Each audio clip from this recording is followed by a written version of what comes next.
Hi, I'm Michael Rinaldi. It's great to see everyone here, and thank you for having me in Belgium. It's always good to be here. This is my third time visiting, and it's been a great week so far. Really enjoy the country and your hospitality, so I really appreciate that. Today I'm going to talk a little bit about do some basic airbrushing, and I've got the Mission Models paints, which are probably new to some of you, and maybe some of you have already used them. They're from the States. I'm going to show you some airbrushing with that, and then I'm going to do what I think a lot of you want to see is the oil paints. I'm going to use the oil paints today, and I'm going to discuss my basic weathering principles and what I've been kind of doing for the last couple of years, and how I go about, how I think about things, and then how I apply that thing through the brushes and execute the weathering. A lot of things have changed since I started the books, and what I mean that is a lot of my processes have changed over time, and I've developed new ideas and stuff that works for me and how I think weathering can be controlled, and the storytelling aspects of the model building can be told at a finer level. And so some of these ideas that I've started to do have really helped my process grow as a modeler, and even at the upper level where I'm professional, where I want to continue to grow and develop my own stuff. A lot of these newer ideas is what I'll show you today. So what I have here is one of the Paper Panzer's resin turrets. It's an E50, E75 cast Panther type turret.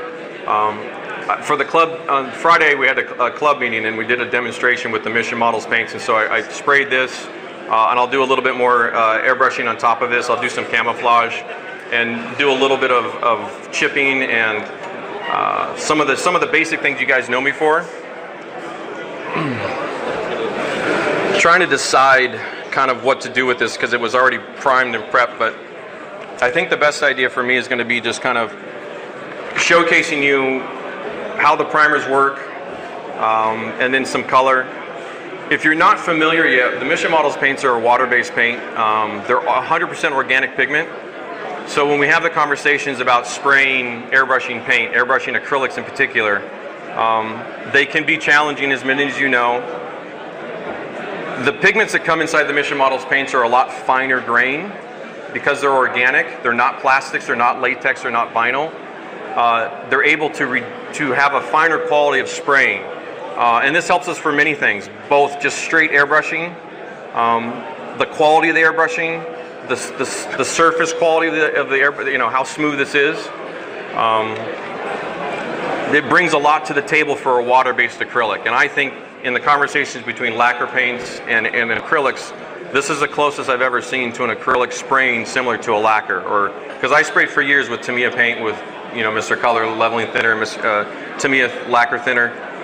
We all know how well that works. The Mission Models paints about 2 years old now to the market. I have no reason to spray a lacquer paint anymore, and mostly this is for health reasons. We've all kind of been through the conversation of when we spray the lacquer paints, the headaches, and even with the mass and the venting. I really enjoyed using this stuff, so I've continued to use them, and I'll show you that right now. And then from there, we'll do into the oil paints. So let me just go ahead and jump right in. Usually, I talk a lot, so feel free to ask questions. If you have anything you want to know, don't be afraid to raise your hand and interrupt me, because there's a lot of questions you might have, and I know you guys are excited to see all this, so it's a big crowd here today. So feel free to speak up.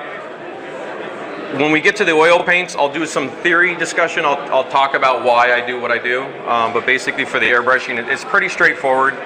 I'm not doing anything special. There's nothing different.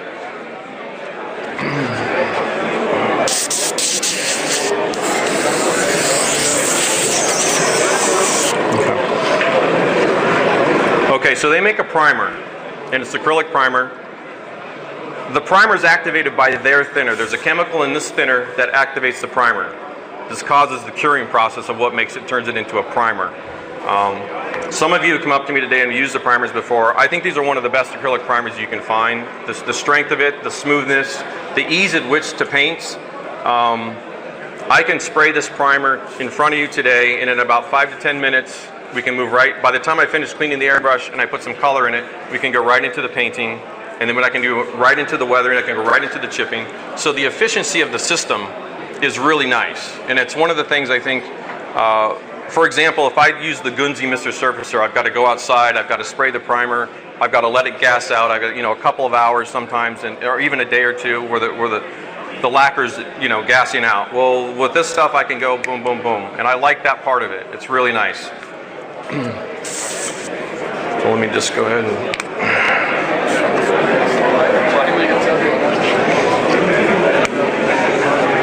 The ratio of thinning is about 20%. It's a basic ratio that they use across all their products. Because I know how we all are. We all have different thinners. We all have different products available at home. If you use this or want to use it, use the thinner. Don't use somebody else's product with this, because this is a different type of chemical than a Vallejo, than an AK, than an ammo. It doesn't play well together. If you want to have success and you want to have a good result, just use the thinner. Purchase the thinner and use it. You can develop stuff afterwards. You can try other stuff afterwards, but if you buy it and you just use somebody else's thinner with it and it doesn't work, you're not going to have a good experience. That defeats the purpose. So I suggest, if you guys want to try them, at least get the thinner, because this also activates the primer as well. And I know a lot of you guys know this already. I prime everything I work on, mostly just for protection. It's a cheap insurance for an expensive kit. So that's typically, as I say, I've never had a problem because I primed. So I'm a primer guy. But again, it doesn't really, you know, it's not a hard rule, but I do like to prime. So we put in a couple of drops. There's about 6 drops of primer. 20-30%. It's a pretty soft ratio, but it's not a 50-50. It's none of those conversations of do not thin. I mean, you can, but if you just want to use it for your regular stuff, it's about 20-30% thinning ratio. So I'm going to prime over paint. I'm just showing you the process. So this has nothing to do with anything. I mean, it's raw resin, whatever, but we're just going to spray some.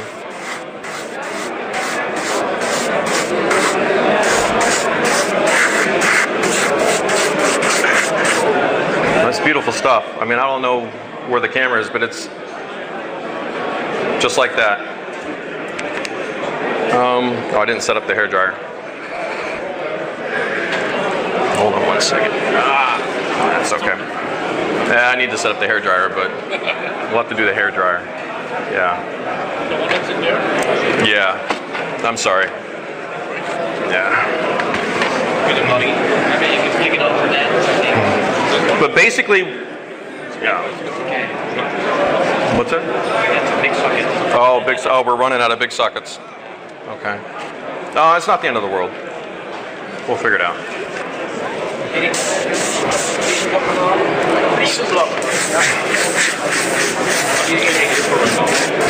So you can see I'm spraying pretty quickly, but I notice when I spray, just my airbrushing, stop, start.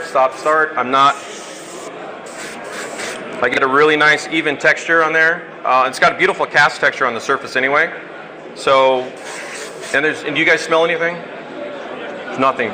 It's a joy. Just pure joy. And that's one of the main reasons I started to switch to this system, is because we use a lot of harsh chemicals. And even in small quantities, just the odors and I've been doing this for long enough now that too much lacquer, too much enamel. It was nice, and that's not a complaint of the companies that make those. It's just, it's difficult for the human body to absorb all that kind of constant use of those. So in a situation like this, if I was spraying a lacquer, or as I prime it in front of you with the lacquer, I mean, you guys would know it, and you wouldn't have a enjoyable time. So now you get to watch me clean an airbrush, which is no fun.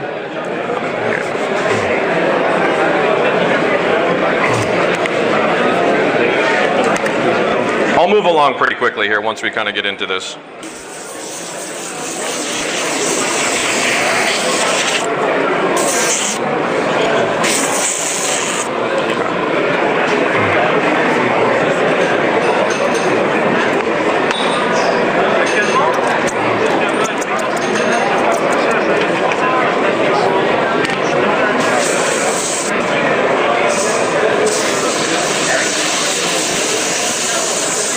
Oh, thank you.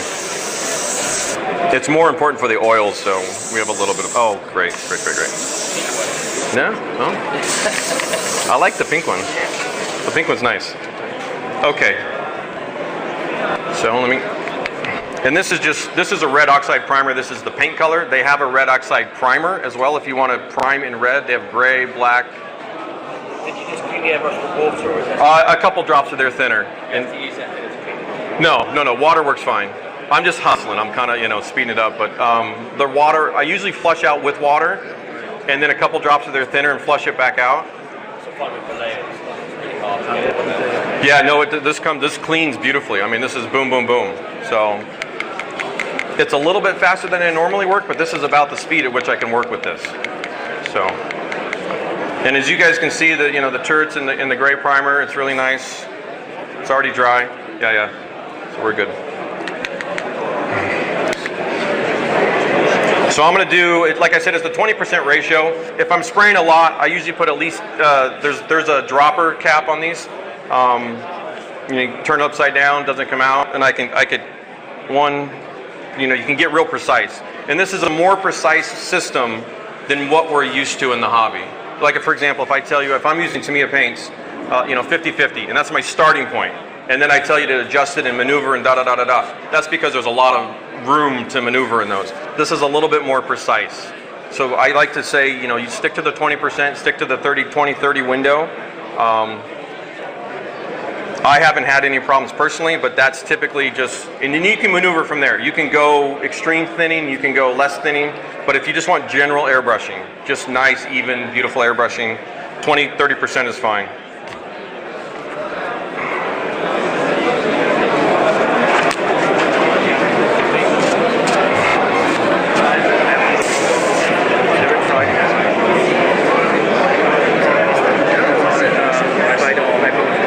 So I put 5 drops of paint in, and this is way more than I need.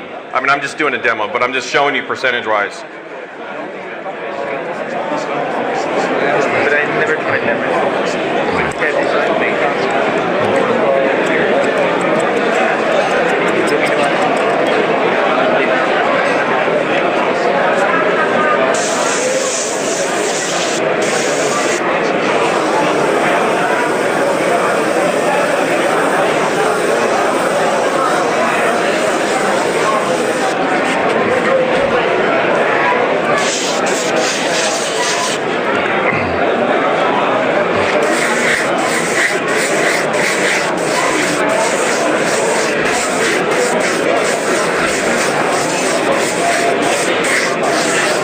And you can see the coverage immediately is really nice.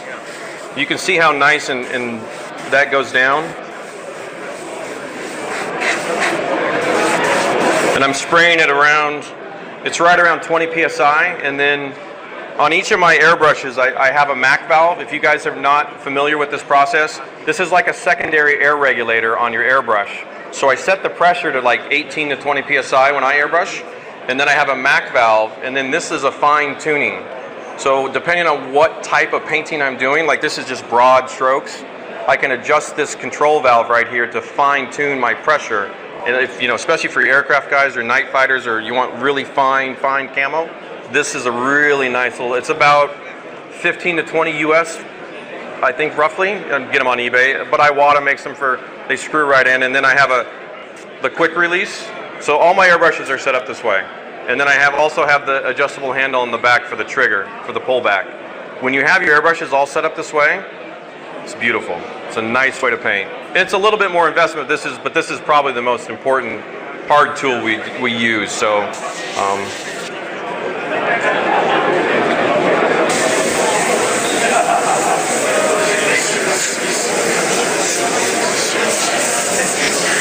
so I can crank this down a little bit.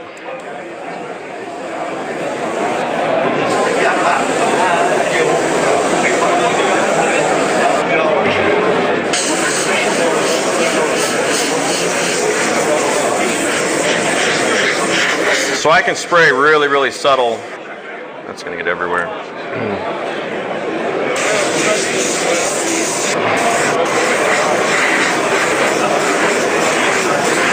Coverage is really nice. So anyway, this is the Mission Models paints. I really like it. the finer grains, just really nice textural quality to it. There's no runs, there's no spider webbing, I don't have any issues. I'm working fast, so this is not ideal anyway. So you can even see when I'm stressing the situation, it still performs quite nicely, which is what I like. Because what I would normally do is I'd really want that primer out of there. So I just hustled really quick and got it out. But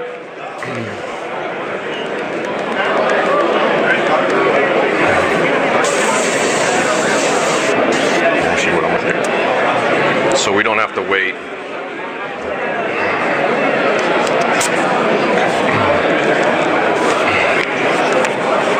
Red's the worst. Red's really hard to clean too. It gets everywhere.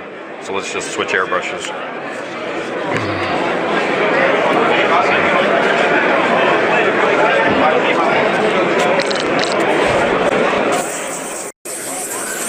Okay. Usually what I like to do when thank you.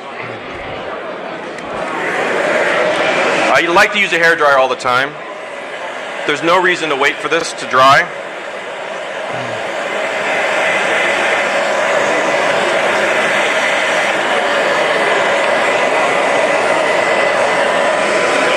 And I'll pass this around in a second. You guys can kind of take a quick look.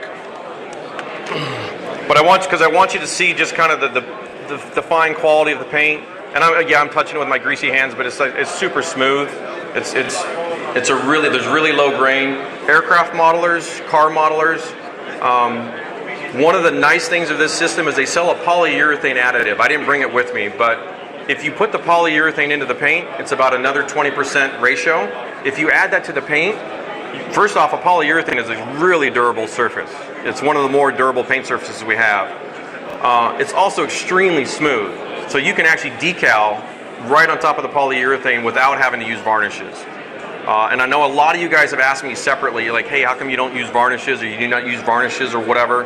I'm not a varnish guy. I don't like the additive step to it because I think varnishes are always a risk. If I've ever had a painting problem, a varnish is almost always the step at which it happens. For me, I don't know what it is. The talc or whatever's inside the varnish, it frosts over, all the issues we have. And it also thickens the surface. So varnishes tend to be a little bit on the thicker side, even when we thin them down. So you're starting to build up your surfaces, and this has a really subtle cast texture, and I want to capture that. I don't want to fill in at all. So the finer grains of the paint provide a superior finish at the end result. And it's kind of the same conversation. I was at the brewery, and they're like, we use the finest hops for our beer. It's the exact same situation. You can buy polymers, latex, vinyl types of stuff to make a paint with it, but they're commercially available low-grade plastics. That's usually what paint manufacturers use. It's just the process. So this comes from a fine art type situation where they're using a higher grade quality material, which is why the paint, as for an acrylic, can match a lacquer. That's kind of where this conversation is going. So you can see without the smells, and you guys don't hear it, you don't smell anything. I don't smell anything. So that conversation was kind of a game changer for me. I think it's worth the investment. That's kind of how that happened. But it's that same conversation where top grade quality product, the end result is a much nicer surface. So, and even with Tamiya paint, sometimes you get if you spray at the wrong angle of the Tamiya paint and it's drying as it hits, this spray's a little wetter, so it's a little bit more forgiving with the textural quality of an acrylic, like where the grain is a little bit rough, and you can feel that oftentimes with Tamiya paint. If you spray it wrong, if your angle's wrong or whatever, if you're not, you can feel some of that. Or if you're moving around, you know, if you're spraying an aircraft and you're trying to get the airbrush into that angle, certain acrylics will start to grain because it's drying before you can get it. You can't get the, so these are a little more forgiving, and which is, I think, again, another nice quality to them. This is Japanese Zero, the amber color, but it's close enough to a Dunkel Gelb. I'm going to cheat a little bit, but it's what this color is. I didn't bring exact color matches, but it's mostly just to show you guys real quick. That's a good, hold on. I'm getting ahead of myself. Okay, so hairspray. With the hairspray chipping, yeah, sorry. Hairspray. I use an aerosol. This is just a travel one. It's they oftentimes have a strength on the bottle, like stronger. You know, this is probably a little bit too strong, but I prefer the aerosols because the aerosols are a consistent pressure. So yeah, this smells compared to the paint. Sorry, Harry, I didn't spray it. But yeah, so that conversation with hairsprays, if you use hairspray, buy an aerosol. It's a consistent pressure, and then you can control it by the distance. Airbrushing the chipping fluids, you have to be a little bit more precise because it's hard to spray an invisible liquid, or a clear liquid. So I tend to stick with the aerosols, and I know the chipping fluids are readily available, which is why they're made. But if you like to use this, then just use an aerosol versus the spritzer. The spritzers suck. Don't waste your time. But what I like to do is I hold it. This is a little bit smaller can, so it's a little bit less pressure.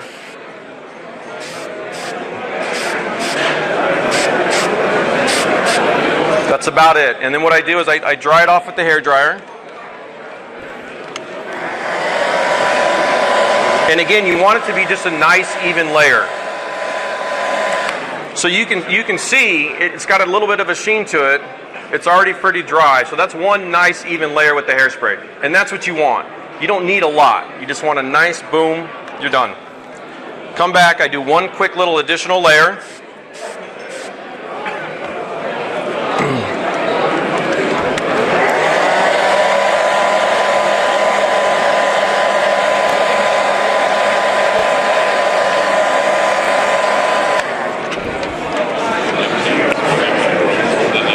So, and then you dry it off, and so what you want is you want to dry to the touch, but you want a nice even sheen to that. You don't want to see it it should not look too wet. It should not look too glossy. It should have just a nice shine to it. Now, this is a new thing to many of you. The Mission Models paints have an ability to be erased a little bit. I don't know the better term yet, but there's a black primer under here. There's one coat of camouflage, and then there's a secondary camouflage color. With the brush and some water, in the exact same way as hairspray, I can rub the paint off a little bit, and I can get some other subtle chipping effects. And this is something I'm starting to play with the Mission Model paints. It's a newer thing that's come up. We kind of discovered it by accident. So I can use the hairspray for a certain variety of chips, the stronger, sharper, or more. But I can also use just water, and I can get some real subtle discolorations in here, just by subtly erasing the top layer of paint. And that's effective for, if this is a wing root and these are just crew walking up and down on this all day long, that rubs that paint off. That's a nice variable to achieve. So it's got some other abilities, and again, it goes back to the pigments inside the paint. Because they're so fine, we can do some additional type of, like for example, we used to sand this, or if we wanted some other effect, steel wool or sandpaper. Well, now I can just use, just like the hairspray, a little water and some brushing. You have a window about 4 to 5 days, maybe a week, depends on when it fully kicks off completely, where that'll stop happening. So that's another little aspect. And what I'll do is over here, there's very little hairspray. I'll spray the whole thing one color now, and then we'll see what happens with some of the different chipping stuff. And these have the little balls and the little agitators. So it's good stuff. I think you guys will like it. And not to be the salesman, which I'm not trying to be, but it's 60 milliliters in here. So I know the price is a little higher per bottle, but it's also twice the pure paint. When you have paint chemical conversations, when they start adding a thinner into a paint, it starts to break it down immediately. And so there's a shelf life. So oftentimes the Tamiya paints, the Humbrals that are pure paint, that's why they last a lot longer, because they're chemically inert. They're not being... So the thinners in the paints and some of the airbrush paints, there's a lot of reasons why there's problems with them. So the pure paint products tend to be a little bit superior as far as their ability to work over time. So if you invest in this, it's a pretty good value, I think. You get twice the paint, and you can stretch it out, because you saw how little I was really, you saw how quick.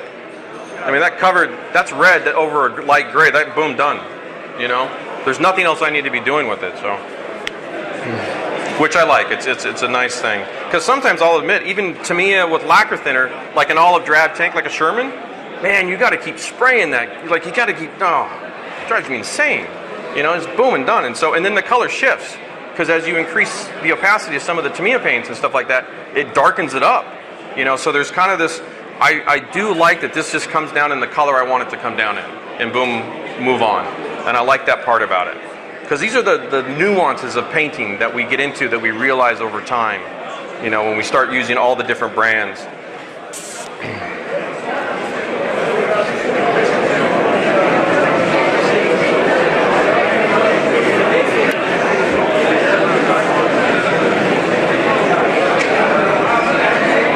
The thinner kind of dribbles in a little bit, but it's close enough for government work, as they say.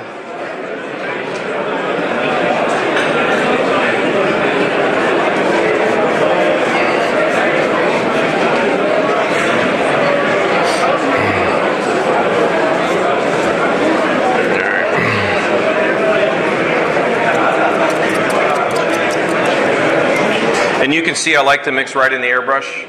If I'm doing large batches, of course, I can use the medicine cups, but I often do this. Boom. There we go. I don't know if the camera can get that, but I can sign my name with this. This is just like that. I mean, it's.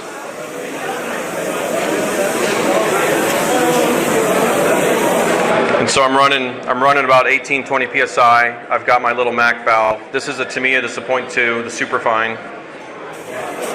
I say Tamiya, you guys say Tamiya. Who, you know what I mean, right? So that's a pretty nice paint. Hopefully you guys could see that.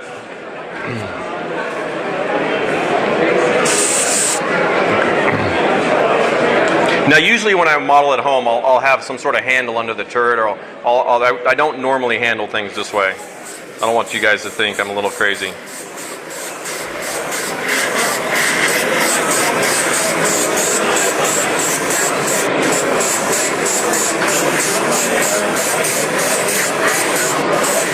And you can see my distance. It's about 2 inches for the non-metric, and it's what, about 40 millimeters away, 3 to 4 centimeters away for just general spraying. And you can see how it goes down a little wet, a little shiny. It'll dry completely matte when it's done.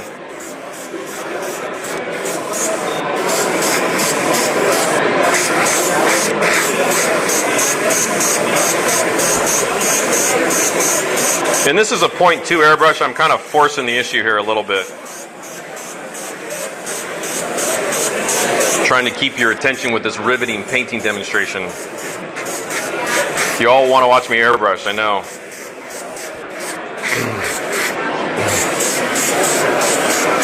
But you can see there's no smell, there's no problems with any of this stuff.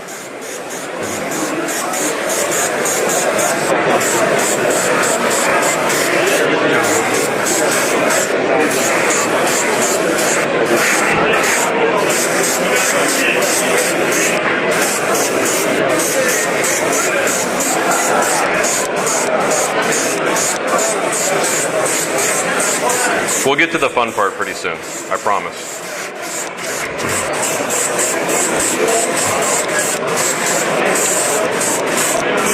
Okay, so I've got a decent little coverage on here. It's not the best. I'm not trying to be super perfect.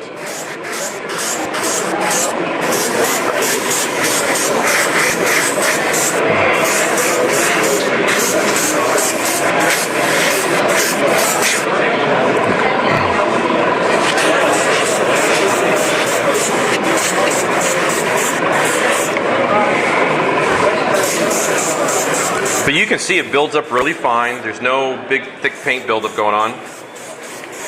It's the cliche, less is more. Some dust in there. Didn't go very far.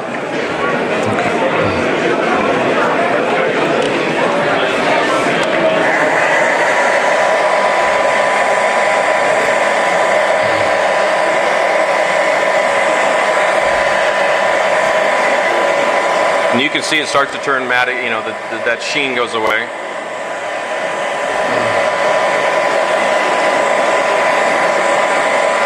That's nice. It's really smooth.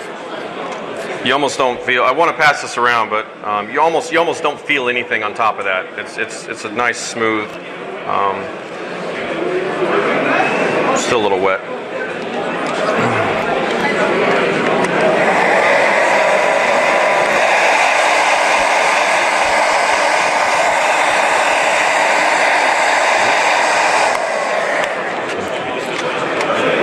in 2017 in Motion in Hungary, I did this, the Hetzer, as a demo. And this model is also the exact same. It's Mission Models red primer. It's their actual Dunkelgelb. 2 layers, a little bit of hairspray in between, some chipping, and then some oil paint. So this is kind of the process, and I'm just going to do it live for you.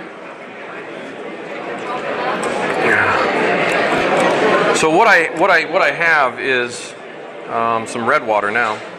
Let me switch up here. What I have is basically a little cup of water, and there's no waiting time. The fastest I'm moving here, I should clean the airbrush, I really should, but as fast as I'm moving here, this is as fast as you can work. So you don't have to wait. There's no, guys ask me about time, how long do you wait, what do you do? Boom, you can go. So I always have a paper towel handy. It's probably the second or third most important tool we have. And as you see, I'll load the water into the brush. I wipe it out, I unload it, and right now I'm just trying to get a nice, even, damp, wet brush. So there's no dripping water, it's not full like this.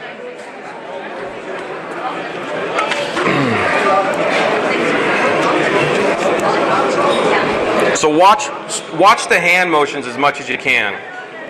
How I wipe the brush. What I'm doing, I'm keeping my bristles in a nice state. I'm not jamming it in there, I'm not roughhousing it. I'm not doing anything overly, bearing with it. And so right now I'm just kind of talking and getting kind of a feel for it. It's like warming up. I'm kind of warming up right now. The first moments are always a little bit, okay, what do I do? I like to start somewhere where there's some detail. And all I do is I've got a little bit of water in this.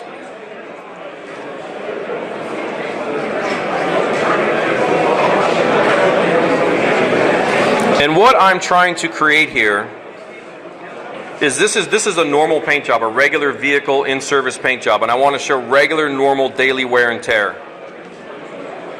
You see how gentle I am with this?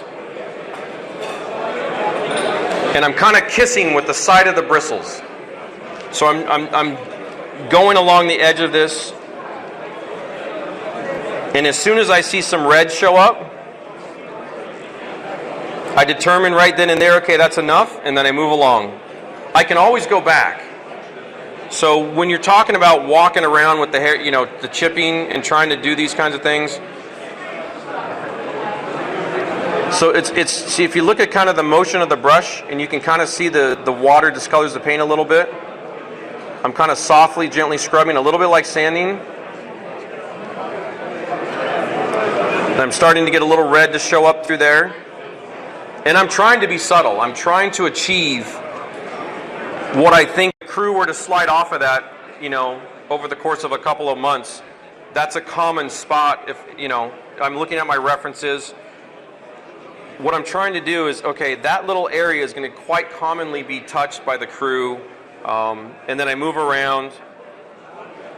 And I try to keep all the chips in a scale that are balanced over the model.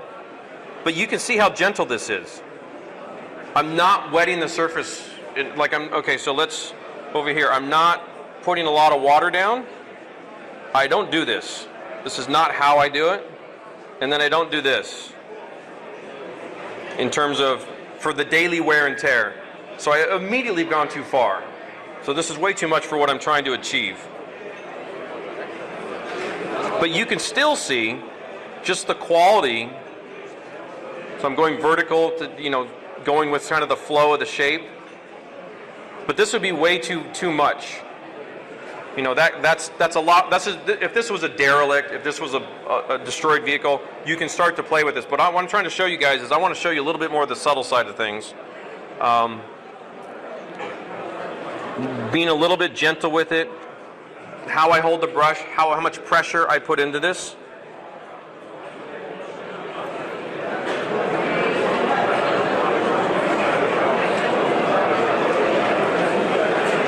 And so this is starting to come alive in terms of the use of the vehicle. Why we do this is because you're trying to show, the piece had been, the soldiers have been doing stuff with it. And it's that simple. You're telling a little bit of a story.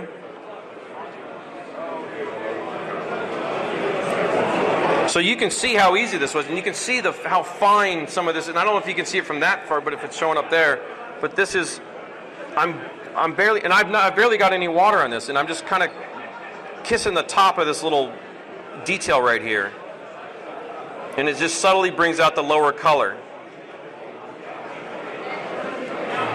You know, there's a cast number in over here. You just kind of touch that. And as soon as I start to see an effect happen, I kind of move along.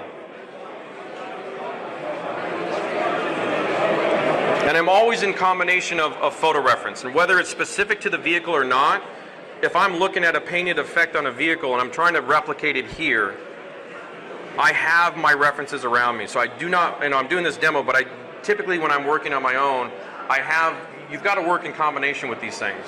And try not to replicate what you see in publications versus what you see in a real photo. The difference maker is by focusing on the reference photos and what the scale of it, what the size of it, what happened to it, why it happened there. That's when you can start putting this onto your model and it starts to make a little bit more sense. And that difference between when you shift from just doing an effect, making it, you know, just from chipping to why was it chipped right there? And that's a subtle little change. And when you start doing that, you can start controlling the story and the final result. And that will be seen on the tables. It starts to show up. And the improvement level goes up a little bit. And this is what judges see. This is what your friends see. This is what the internet sees. That's where we're going with a lot of this, which is why I'm trying to show you how precise I can be with this. How this is super easy. This is, I mean, I'm not sitting and do this all day. It's no big deal. It's the process, you saw it live. It's paint, a little bit of hairspray, boom, move along, boom, move along. And so that's a really nice thing. Over on this side of the turret, there's no hairspray. But because of the erasability factor of the paint, I'm getting even finer discolorations. And I'm just kissing it a little bit with water.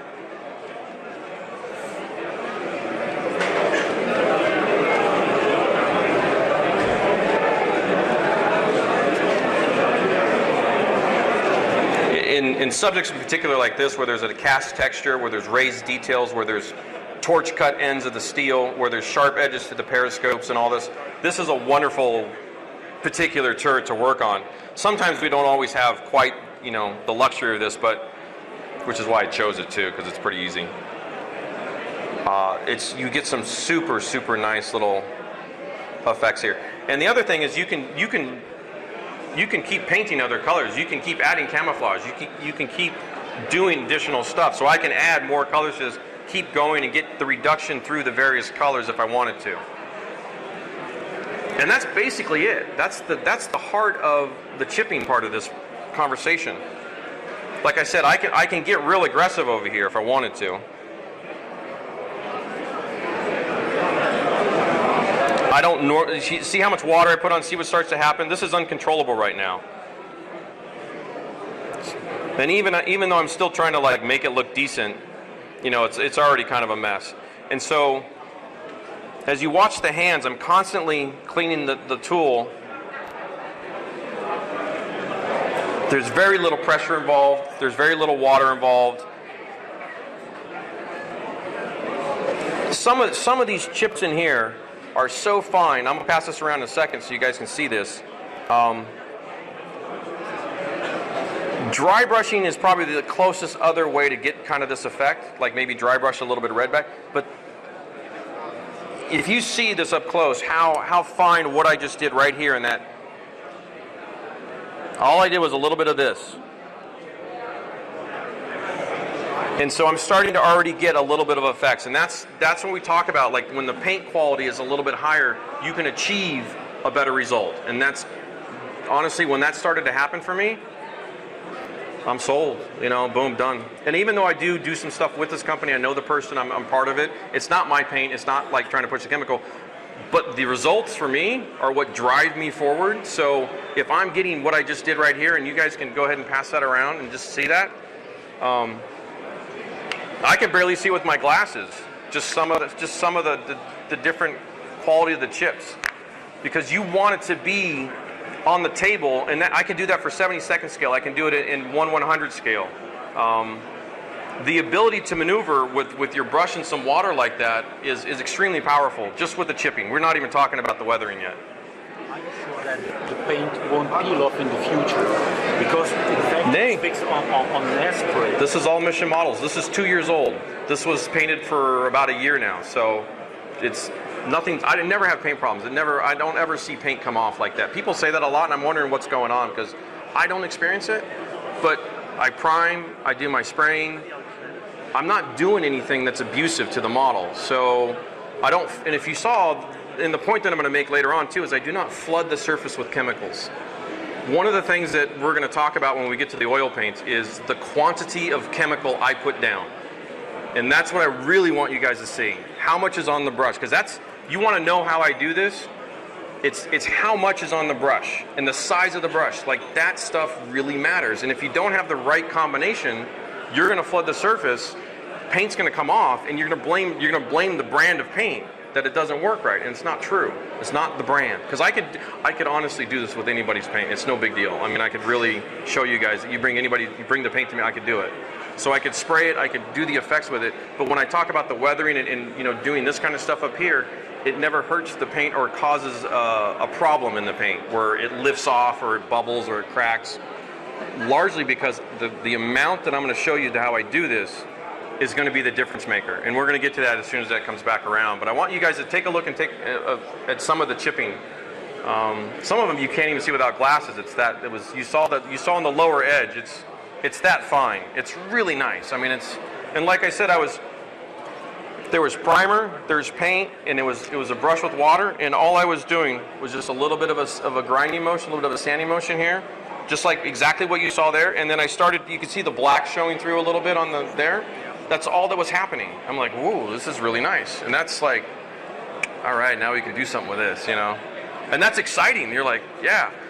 So I like the fact that we can do certain effects. Like, for example, there was Black Mission Models primer and then one of their green colors. That's what this mark is right here. And then I just got, like, how hard can I do this? How much can I do? And I just started going at it. And that was kind of, even that wasn't too bad. It's a nice little whatever. It maybe not for the aircraft, but I was like, okay, that's cool.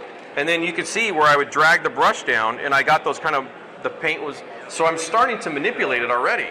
And that was when I was just testing and messing around, and so I really liked, so the paint wasn't even coming off like crazy, which I would have seen right away.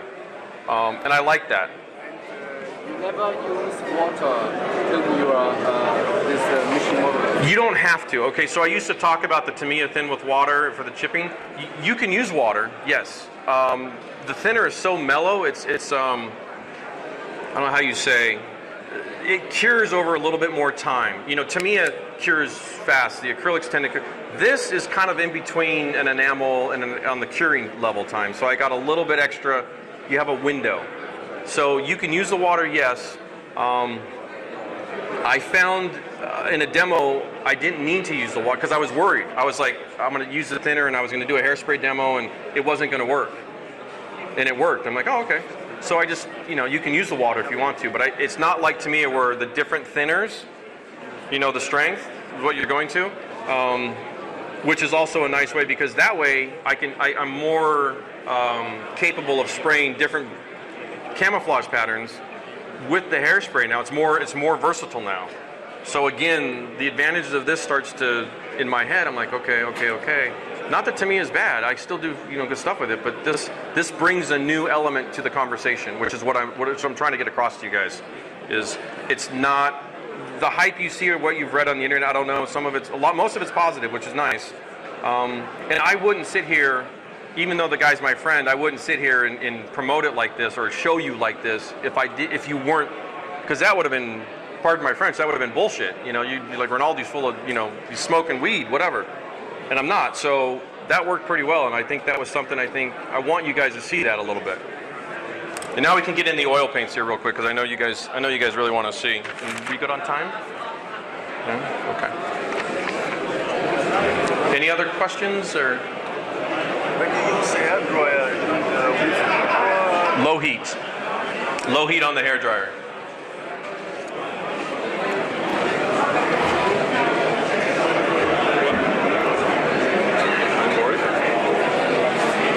Oh, and here I'll put some tape on and pull it off. If you apply your process in maybe let's say 1 month, 2 months, will it still work? Not the erasable part, no. No, and Hairspray too. Hairspray has a good window, maybe 2-3 weeks tops, 4 weeks tops. If you have to spray something with the hairspray or the chipping, and you're going through the conversation of, okay, I want to spray it, and then I want to come back to it. Try to keep it within a week or 2 weeks at the most. I try to tell guys, if you know you're not going to be able to do the chipping part of it, then try to paint in a window where you know you have a couple of days to do it. I try to do all that. I describe it where painting is its own thing, and then weathering is an entirely different conversation. Even though I'm weathering the surface, it's weathered. It's a painting process.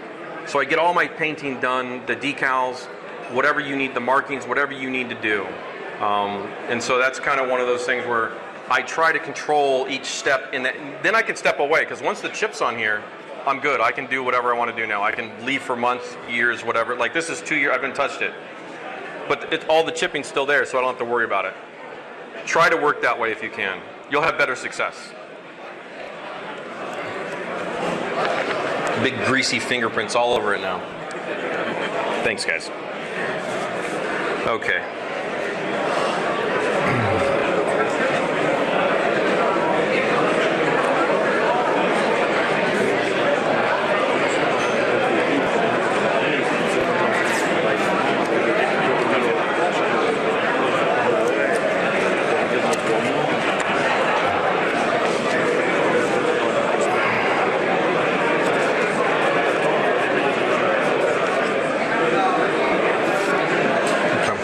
So you just saw me put a piece of Tamiya tape down straight from the roll on top of the paint. So to the conversation of durability for aircraft guys, for masking, for markings, I'm rubbing that down. I did not put it on my skin or my clothes for the tape. Just pulled it right off. So that's, I mean, it's a cast. Well, here I'll go up top too, where it's super flat. Watch it pull off. So I'm not seeing anything. So for masking, for taping, for all that stuff, and I'm just yanking this off. And I'm not being careful. I'm not being a cautious modeler. You know, I'm not. You know, if I'm normally going to pull something off, so and it's fine. So the durability, I think, is there. I've not seen anything to say the durability is not there. I've not seen anybody, you know, do something to this to where, you know, if I'm going to mask this plane, you know, this stuff doesn't come off. So. You know, I'll rub that down. I mean, this paint's been on here for months, but I mean, still, if it was weak adhesion, it would come off, and it doesn't come off at all. So I've not seen it. But again, you saw the processes. When the paint went down, it was kind of a wet layer, so you're going to get a nice chemical bond in there, and that's kind of one of the things. If it's really dusty and dry, you're going to get a weak adhesion. So you saw when I sprayed that, how it went down, how it looked kind of shine, a little bit of wet to it. It's a nice even layer, boom, it dries, and that's, I think it's easy. You know, I've had some people say, you know, whatever, but I think this is an easy paint to use personally. I mean, I didn't do anything special, so. Okay, so the oil paints, let's move along. I made this on Friday.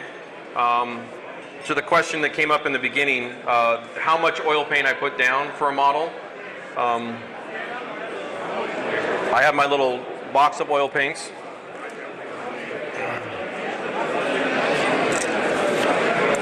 My favorite, the Tamiya Paint Stir Stick. These are great little tools.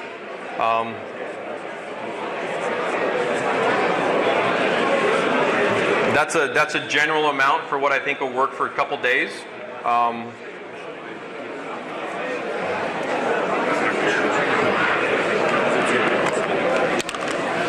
I've got an old one in here. It's all dried out. And then all I do is and you see it's along the edge, but then I just wipe it along the edge, and then I clean the tip, and then I put the next one down. So usually when I prep this, when I prep the oil paint, I put the fresh one right there, you want to wait probably at least a half hour. What you're trying to do is if you haven't heard this yet, you get the linseed oil out of the oil paint. This is where all the conversations about oil paints not drying, too shiny, blah, blah, blah, blah. The cardboard in particular absorbs the linseed oil, and then what we're left with, so this is about 24 hours. So what we're left with is, you can see all the oils have soaked into this, and then we've got the pure paint up in here. And this is why I can work it so fast, and this is why it dries dead matte, and this is why I can control it with the amount and the thinner and do the various effects that I have, because it's much easier to work with.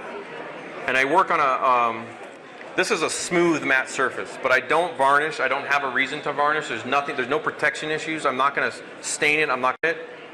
And I've done this for over a decade now, to where I've never had a problem putting oil directly onto a matte paint. I don't have any problems. And you're seeing this all as it happens. So the conversations of why does he not varnish? Why is that? There's no need to protect this further. It's going to sit on a shelf. Pictures are going to be taken of it, and it's going to sit somewhere. So it's never going to be exposed to the sense of where I need protection, real protection. So varnishes, like I've said before, they add thickness, they add another step, they add a higher risk. It's just more and more and more, and I've never seen a reason with the futures, the floor polish stuff, all the stuff that guys love to talk about and do and beat into our heads. Nobody can. I've never seen a reason why I need to varnish yet. I don't have to have that reason. The secondary level to the protection, to the varnish, to the step in between, as you can already see when this is passed around, they're starting to have sheens develop just from the natural process of the weathering, from what I'm doing to it. So I've got a flat matte paint, and then I'm starting to use a brush. This brush is acting like a fine sandpaper a little bit. It's starting to polish the surface a little bit. So once I start to get that variations in the surface texture, in the sheens, if I varnish, I've lost it. And you can't really get it back, because you're going to polish a varnish. You're not going to polish the red paint versus the yellow paint or whatever. You'll see that in a subtle way, and that level of difference is, when you get up to it, like, oh, how is he doing that? It's because the natural motion of the brushes are polishing out the paint a little bit. And so the varnish, to me, would defeat the entire purpose of what you achieve over the course of a project. And you start to see a lot of that too, just from your natural motions. And the why that's important is because this corner that I've chipped is going to get polished by the crew, by their uniforms. That natural motion happens anyway. On a Sherman, on an M48, that front quarter, that crew's going to, his clothes, the soldiers' clothes are going to constantly rub that. That's why when you see the black and white Shermans and Pershings, it's almost a black color around the mantlets, because that olive drab matte is getting polished out. And the higher the shine, the higher the polish, the darker it goes. And so when you start to varnish a lot of those, that goes away and you've lost an opportunity. Not that you can't varnish. I'm not saying don't do it. I just don't do it. I mean, you know, don't do it. I think personally, if you're looking to elevate the finish of the quality of the work, let the natural progression of the weathering happen in the paint. Let those things happen, because they end up on the table and you will see it. And if you go in and varnish the whole thing, it resets it back to a zero level.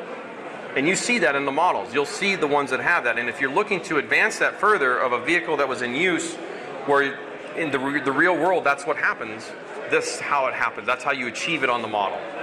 So that's the varnish version from me. Yes, forgot to mention. I get ahead of myself all the time. I put the little double-side piece of tape on the back of all this. I put it on the thinner, so if I bump into the thinner, it won't fall over. So that's what I'm doing, and then I stick it down, and that way I can do my thing without worrying it. Like sometimes the cardboard's so light you'll just push it around the table, so that's how that happened. But, okay, let's get into this. Enough jibber jabber. Okay, the brushes. As many of you already know, I use this brand, the Loa Cornell, the number 2. It's a nice length of tip, and it holds a really nice sharp tip, and it'll hold it for a while. I can get 1 to 2 or sometimes 3 models out of a brand new brush, partially because I use 3 or 4 at a time. So I'm not using one brush for everything. I use a brush per color. And when I set up the palette, I've got my dark grime, oil, dirt, rust colors in one section. I've got my greens in another, my yellows. I've got my colors controlled, because when I start doing this, if I know where the colors are, it's a little bit more of an efficient flow. Okay, so a little bit theory. Let's talk about this for a minute, and then I'll kind of start working as I do this. I'll prep the brushes. So the big change in my work, the big difference that I do now, and some of you have heard this, and some of you have read about it, and some of you know this, and that's fine. The big change for me has been to weather in sections, is to do the entire weathering in one section at a time. And I did this in Mosin with the Hetzer. I've painted it, I've chipped it. I took some oil paints and I'd weathered up this little corner, almost all the way through to where I was happy with it. And that includes the panel washes, that includes the filters, that includes the dry brushing, that includes the rust effect on the exhaust, that includes the dust, the subtle layer of dust on the fender. I do everything with the oil paints in that section in that moment in time. So in maybe a half hour to an hour. And this happened because as I do the demos around, when I go to the shows and do demos, I can't weather the whole thing fast enough for you. Like I can't show you guys. There's not enough time for me to do my stuff in the time frame to do the whole turret in an hour or two. So what was happening was I was starting to condense my own work into a small area to show you guys like how I do all the different things. And then on the way home on the plane, I'm like, it clicked. That moment where you're like, oh, that's a good idea. What happened when I did this was I really liked that. I'm like, this is fun. I can see what's going to happen now. I can see the end result. This is almost the end result of it. I don't have to wait months of pin washes and doing the whole thing and filters and doing the whole thing and that staccato that we've been trained and taught for years. And I did it for 10 years easy, doing things that way. Putting the pin wash all the way around, using the same color and making all that stuff. By doing it this way with this palette, and I'm going to show you live one-to-one how I adjust things and how I fine-tune and how I control this with the brush and the amount of thinner that I use and apply it to the model. And immediately I'm getting the results all the way through to the end. So now I can come back over here and I can move along. I have what I have right here. I see what I see. I can move it along and process it through the rest of the model. And I can go in sections. I can go as far or as little as I want. But I go almost to 100% on the weathering, minus the pigments. We're talking the surface paint here. So I can do like this section, and then I could do this frontal section, and I've got my guide is already done. By having my reference photos, I can put the model away. I've got the bookmarks in the pages. I can come back a month, I can come back 2 months later, I can come back a year later, and I can continue that on, and I already see what I've got. And I was doing something, so on the demo on Friday, I was showing them this exact process where I was adding some more to it because I already knew what I have done because it's literally right in front of you. And that's a nice thing because this doesn't change. The tools are preset and pre-standard. And that's what I'm doing is I'm creating a common denominator by which I can work. And then I can use the colors and then just kind of the application to adjust. That's where I adjust things. I don't pre-make a wash that's already set to a certain percentage. Or I don't use a pre-made wash that's thin to a certain percentage. You restrict yourself immediately when you do that. By having pure paint and then some thinner, I can tune the application immediately. And that's a nice, powerful element. Because, for example, if we put the traditional pin wash around the same thing, you're going to get kind of a very consistent, very even result around this. The real world does not work that way. So if you want to go to the next level, and how do you achieve that? By controlling it immediately, the opacity with the thinner, like less thinner is obviously pure paint, more thinner I can make it whatever. By adjusting that as you go, and then with the hairdryer to speed up the drying process, I can create all sorts of effects on the fly, on the move, and that was kind of like, it all started to click. Like, this is really cool. Mentally, I was really happy because I don't have to wait months or weeks or days to push hard to get to a point where the model becomes 80 to 90% finished and then I can kind of see what's going on. No, I can see what's going on in one night or one session, one day, boom. And I love it. I absolutely think it's fantastic. It really has changed how I approach my projects now. And the same thing with aircraft.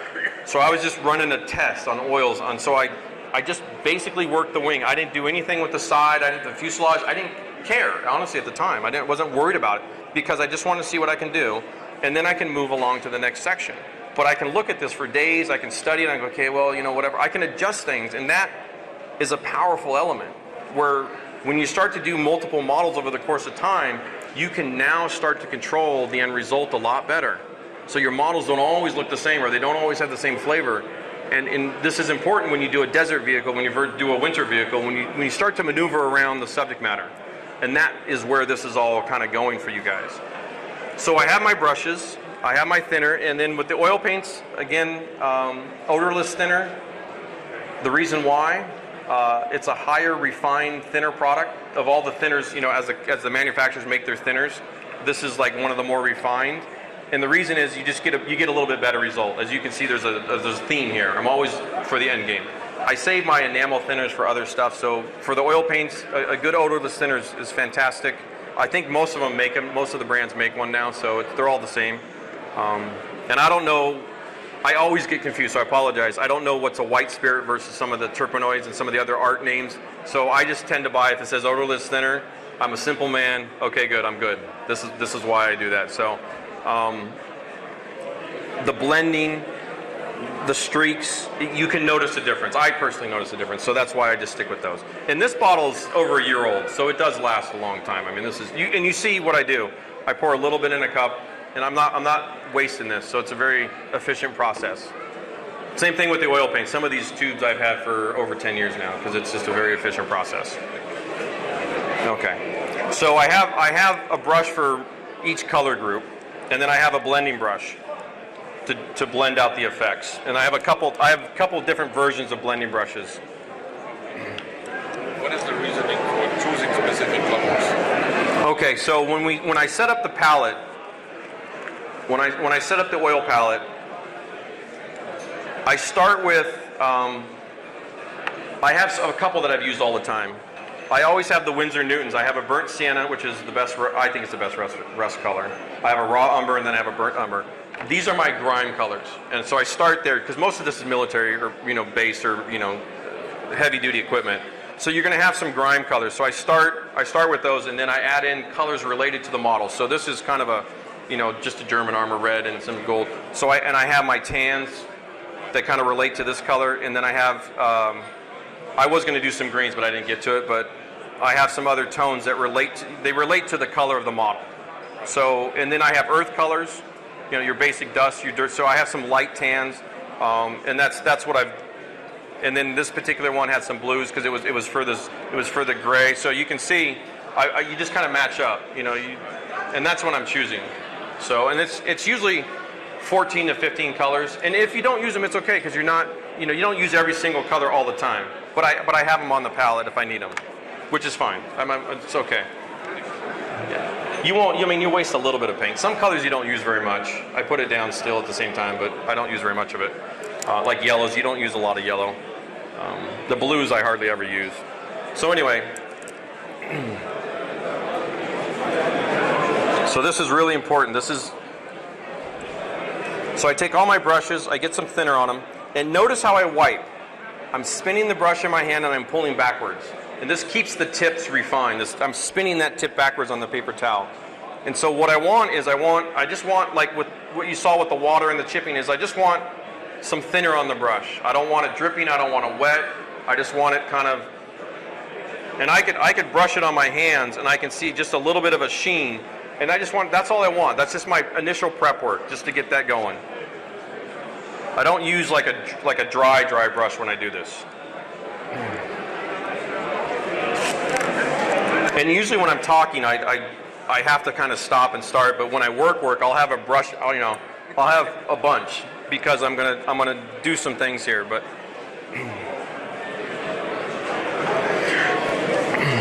so I choose a section, and this one's pretty easy because there's a bunch of stuff going on right here.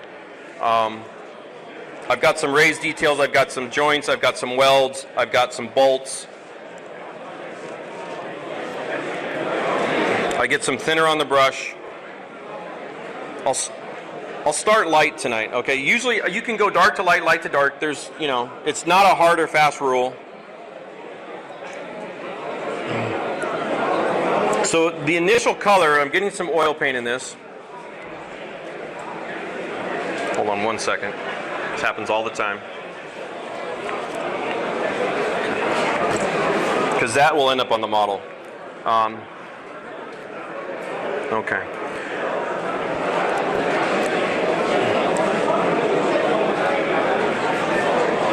So what I've done is I've got some thinner in here, and I'm going for the light tan color because I'm going to put some dust on this section right here.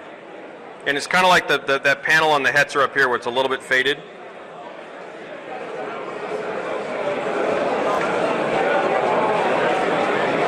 Okay.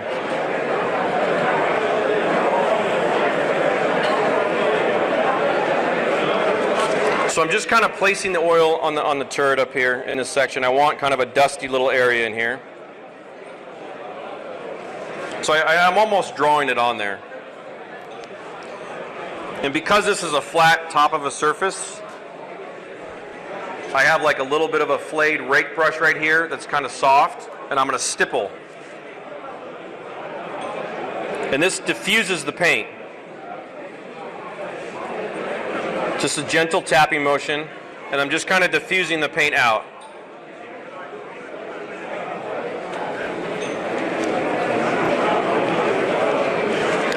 Oops. A little fuzz in there.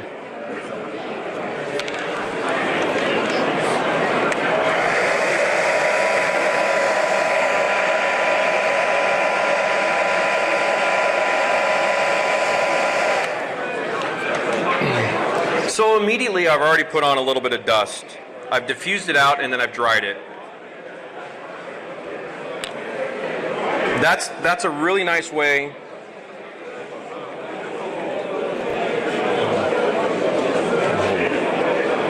This will start to make a lot of sense really quickly here.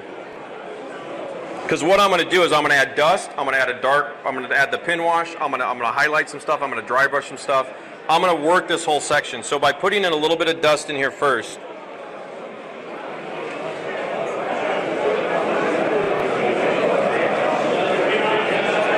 and I'm just kind of drawing that color in around. So as you notice, it's not a dot and then a blend.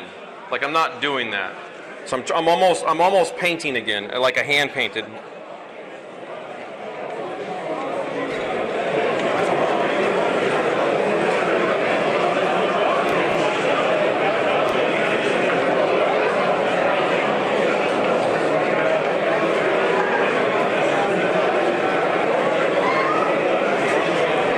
So I'll add a little bit of a different colored earth into there.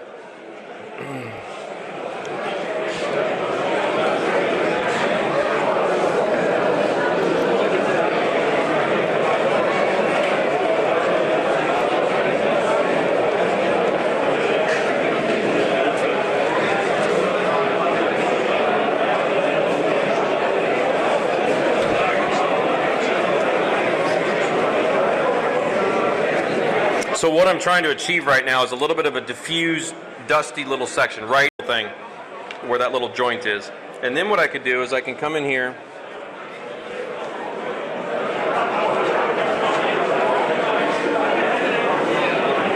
initially, if the palettes, the oil palettes will last for 2 or 3 days, 3 or 4 days tops. I store it in the plastic containers. The first time you touch them, they dry up on the surface a little. So what you're seeing me do is I'm kind of wetting that a little bit just so I can get some of the oil to start coming off of it again. It's still workable. It's just it tends to harden up a little bit. And that's normal. That's how it's supposed to go. And so if you watch, I'm always getting a little thinner, a little bit of color, a little bit of oil in this.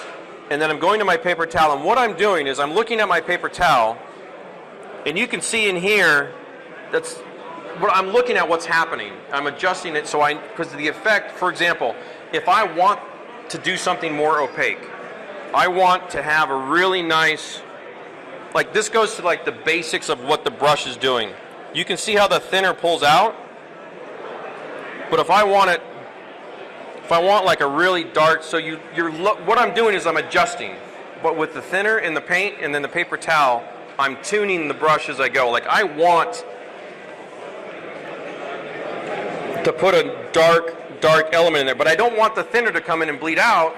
And then in other words, you guys are probably wondering, well, why is the other stuff not being washed away? Because there's almost no thinner. So by controlling the amount, like what I'm doing is I'm putting a dark shadow line at this joint right in here. And it's almost pure oil paint. And you can see, I don't even know if you can see that from the distance or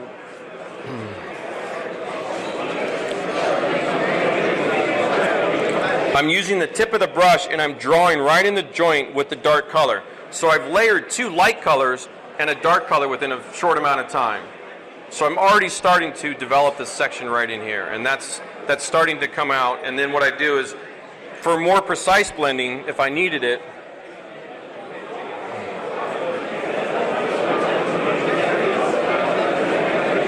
I can pull it up vertically to get a little bit of just kind of a blend going down.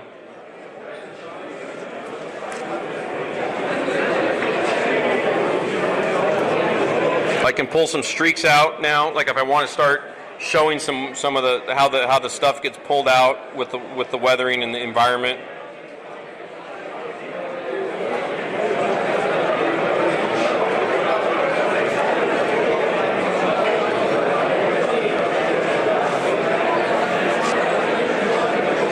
But I'm constantly going into the thinner and I'm constantly going on the paper towel. And if I want to check myself, I always brush my skin because I can see if it's really wet, I've got too much. If I'm looking for,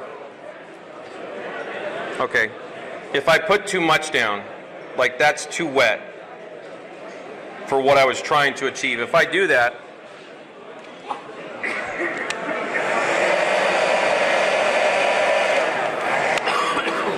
I have a lot to deal with right now. I've put too much thinner down. I'm in trouble right now.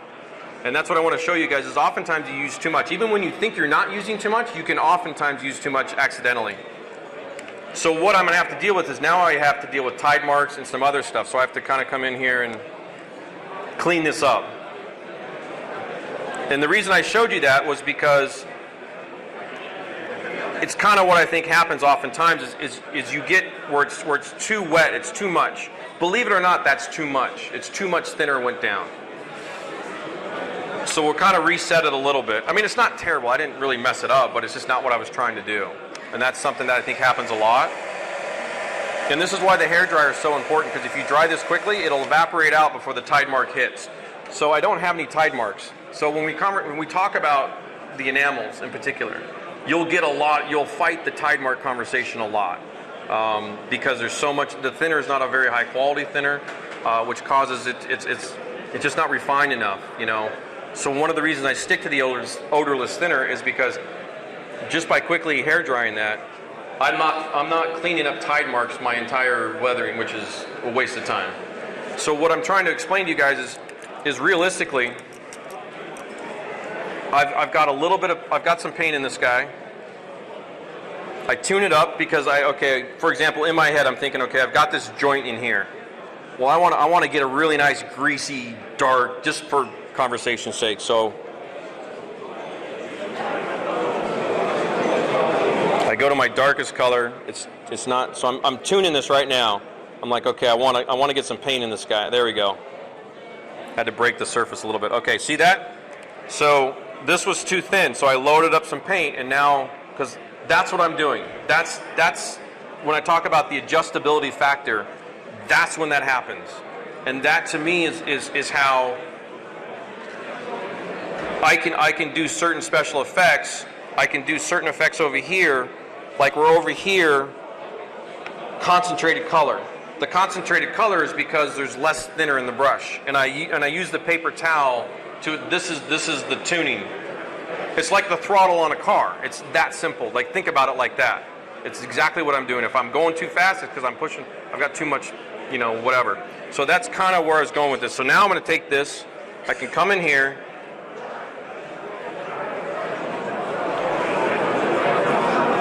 And we'll pass this around in a second. So I put quite a bit of color in there. I get a blending brush. Oops, that's not the blending brush. Usually the blending brush, I put a piece of tape on it so I know that's the blending brush. Because you want to have at least one or two clean. You don't want to have oil in all your brushes, which is usually what I'm doing this for.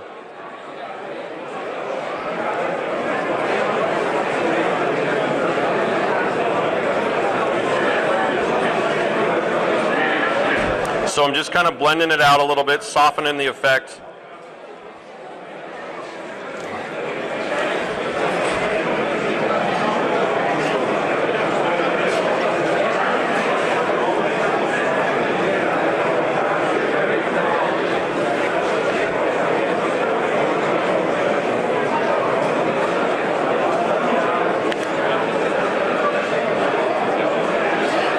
And so the point of this is that I'm starting to create all the effects I want to right in here.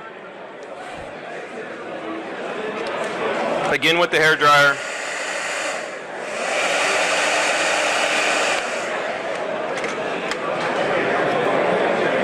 Yeah, very nice. Well done, Michael. Okay, so one of the other little things I do is the speckling. So I want to have a little bit of stains.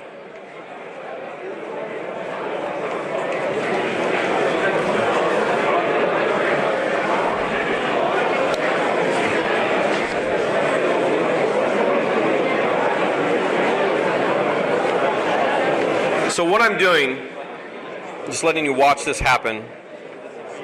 You see how close I'm getting to this? Maybe 2, 3, 4 millimeters away. I've got a little bit of oil in the brush, a little bit of thinner, and it's just, it's a very, and what's happening in front of me, these tiny, hyper tiny, tiniest of tiny. You can't touch the brush that small. So by speckling, and if you notice when you look at this up close now, as I've already started to get a little bit of a textural element, I've got a little bit of kind of these random marks and stains that are, it just happens in the real world, whether it's raindrops from the tree, if it's undercover, whether it's the crew spilling their coffee in the morning, whatever it is. I try to control that, but to touch it with the brush and to make the little spots, it's quite difficult. And it also tends to not look always natural. So by the speckling helps me, it's almost a crutch. You know, it's kind of a cheat, if you will. I feel bad because it really is, I'm kind of like, I feel like I'm cheating because it's extremely effective. I've already started to get some stuff happening in here. So what I do now is, because I've already got it on there, I just pick out 1 or 2 of them and I just kind of add a little bit more color to it if I want 1 or 2 of them to be a little bit stronger.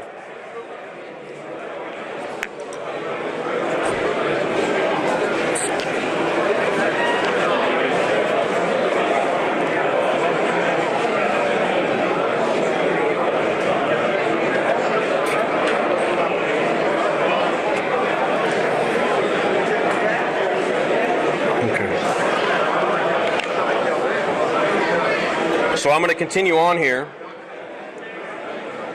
and I'm still. And as you notice, I don't care about the rest of this yet. I've not paid any attention to it. There's no reason for me to. I want to put a little bit of dust in this joint up here.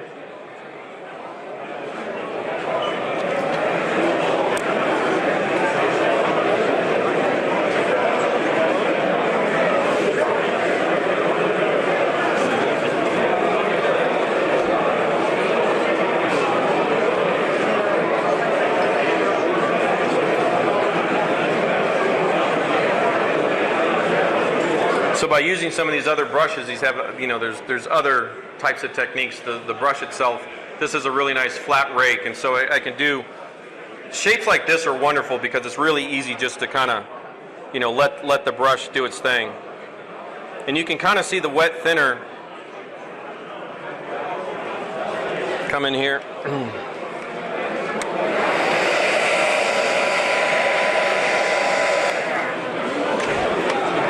So now I've started to add a little bit of dust into this.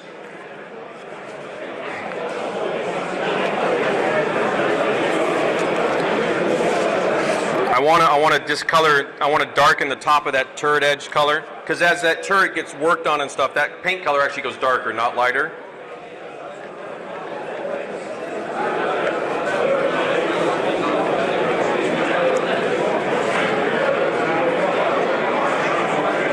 This is dry brushing with oil paints. I'm dry brushing a little bit.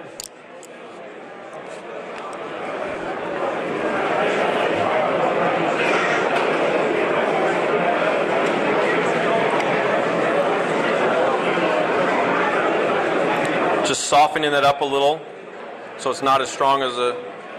And so what I've started to do is, by going dark on top of the light now, is I'm bringing back kind of the worn paint effects up in there.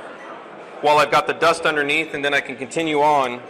I can, if I lose a little bit, I can dry brush a little bit more. So in this manner, I've got my chipping, I've got my dust, I've got a dry brush effect, I've got a pin wash in here, I've got some speckling, I've got some dust, all in this tiny little section. And I've spent 15-20 minutes doing that, and that's all I've done. And it's already starting to come alive. And if you guys take a look, just try not to touch that particular part of it, but you can just kind of start to see how that process starts to happen. I want you to see the brush strokes and the amount of oil that I'm using and how little thinner, and I hope it translates visually. And I think that's what guys like you that really come along and you see what's the next jump. We were just saying that actually we were working the exact same way nearly, but the paint, I think that also the paint helps a lot because Tamiya tends to absorb a lot of the oil, and sometimes it diffuses that. Yeah.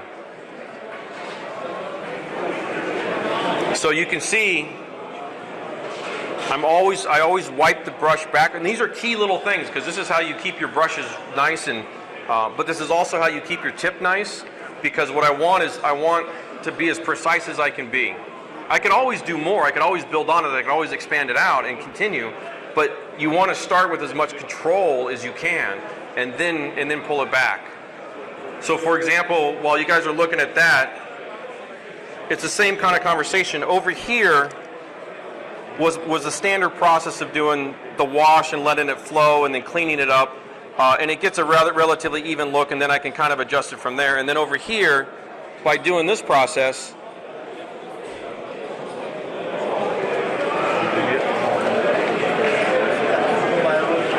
so you can see there's no thinner on that.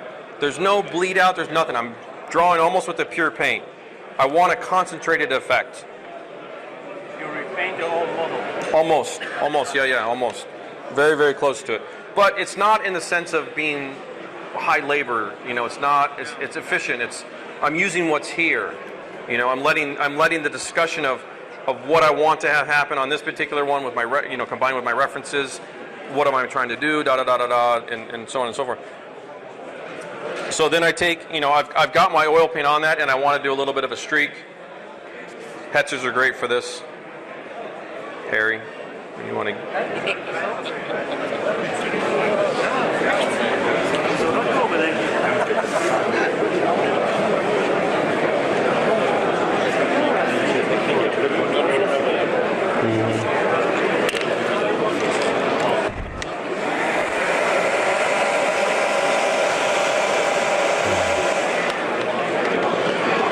So just starting to, like I said, what I was trying to show is I can control the effect and the immediacy of the moment. And then, okay, I've done that there. Well, maybe the next ones I don't have to, or I want more, or I want less. But I do it as I go versus this way, you're kind of stuck with the end result a little bit. And then you can kind of come back and pop some out with more, but it's hard to go backwards. So by avoiding some things, you create contrast by some areas not having a lot of stuff done to it, and then other areas. So I start to balance the model now by, like in this section, I've got that tinted area up against that panel. It's kind of the post shading look, but I'm able to start controlling this model. One thing that happens when I personally paint, in the colors I put down, the paint color is your middle value. So when you start to think of what we're doing here with lights and darks, the paint color is the middle range. I can add a light and I can add a dark. So if I'm spraying the highlights and I'm spraying a really light color, I'm losing my ability to fine tune it a little bit. So the color modulation conversation, if you've noticed, I don't do it anywhere near what we used to do a couple of years ago. So I'm able to, like for example on the robot and stuff, I'm able to use the middle color, come back in with dark tones, come back in with more pure tones, come back in with faded tones, and maneuver that panel. And that's exactly what I did here. Is this color here is the base color. So this one, so what I've done is this is the base color. I've put a light tone up against that because this value is my middle value. And so over here I've got my darker tones in there. So now I've got a tonal range of three values within every paint color. It's already set into the model for me. It's there, and I'm just using it, or not using it actually. Sometimes you don't have to. You don't always have to do this. But it's the same thing like here. So this aileron here, this flaperon or whatever they call them, I've got my tone in here. I've added some blues and whatever, but I've kept you can start to play with these things. You can start to balance it out. If I painted that a certain color, you lose the ability almost. Like you're starting to force the issue a little bit. So what you said when I repaint the model, like the comment comes up, you almost repaint the model with the oils.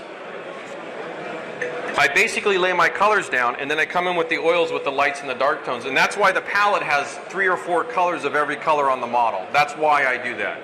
So I've got some greens to play with the green colors in here. I've got some grays and blues to play with, so I can maneuver each color a little bit. And that I find is, because I work in a small section, I think you can kind of see where I'm going with this, is now I can create in that little section all the highlights, all the lowlights, all the shadows, all the chipping, all the whatever, just in that section. And I can keep going. You know, I don't have to you know, here, where's this guy? So say I've done this much, right? But I've got these sunken in little holes in here.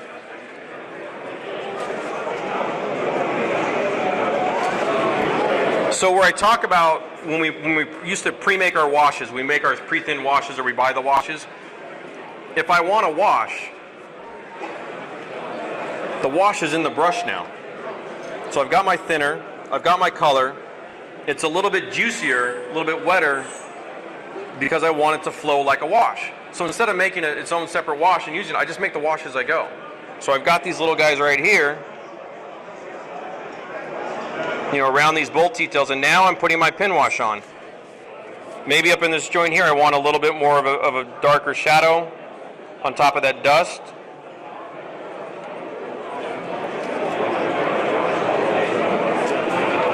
So by using the thinner and the oil as I go, see, now I'm just putting a little pin wash on all these little things, boom, or around this little bolt here. And if it's too much, like it's starting to flow too much, let me get another brush here because I freaked. So I got a little bit of over on this one. I can come back in, I kind of diffuse it, tap. Sometimes you have to work with what happens, like there was a little bit of a soft, cloudy effect. I didn't really want that. I got a little bit residual because the washes tend to be a little bit wetter. So this is typically what we have to deal with all the time anyway. But I'm showing you in a localized format, I can do all of those on the fly.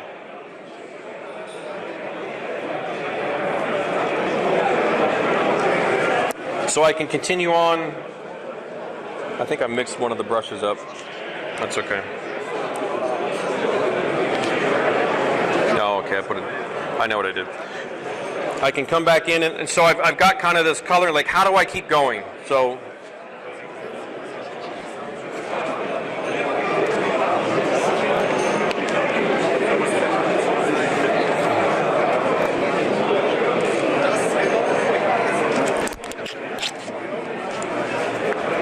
now I'm kind of repeating the process a little bit. I'm putting down a light layer of dust, I'm stippling it out to soften it, to diffuse it.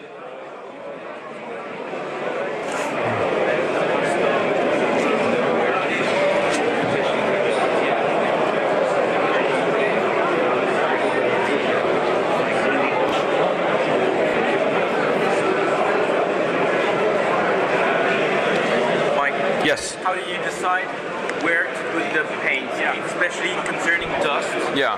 Because you can select places, but others will look empty or with dust everywhere, but then it glitches, you know. What I would normally do, for example, the headser is just a really good example of a lot of this stuff. So the track, spin, dirt gets thrown up. So the rear fender is a really nice area for the dust collection to happen. The lower areas, I'd want it, like where I'm going to put the pigments, the correlation between where the heavy earth goes, the vehicle travel, how that works, reference photos, where does the dust collect. So I study this. This is experience because I know the top flat part of a turret collects a lot of dust, and so there's part of it's that.